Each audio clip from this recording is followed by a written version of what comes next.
Friends,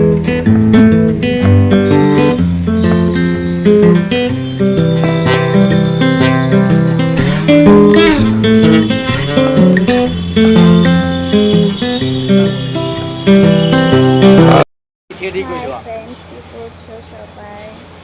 ভালো আছো? উপরে থাম্বনেল দেখে এটা বুঝে গেছো যে এটা আমার ফার্স্ট ব্লগ।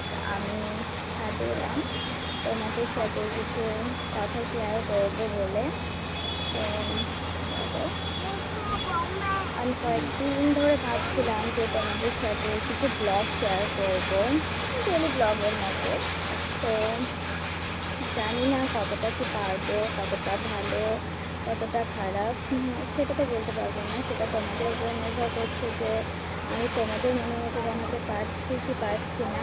অবশ্যই সবাই কমেন্টে বলবা যে তোমাদের পছন্দ মতো ব্লগগুলো হবে কি হবে না, হচ্ছে কি না। তো সেরকম চেষ্টা করবো তোমাদের মনের মতো ব্লগ করার। আর যদি কোনো কিছু ভুল করে থাকি অবশ্যই ক্ষমা করে দেবে। আর প্রথম ব্লগ, আমি জানি না কী বলতে হয় বা কী বলবো, তবুও চেষ্টা করছি যতটুকু বলা যায় ততটুকু বলতে। আর যদি কোনো কিছু ভুল বলে থাকি অবশ্যই ক্ষমা করে দিও। আর পরে কোনো ব্লগে আবার তোমাদের সাথে দেখা হবে। সবাই ভালো থাকো, সুস্থ থাকো।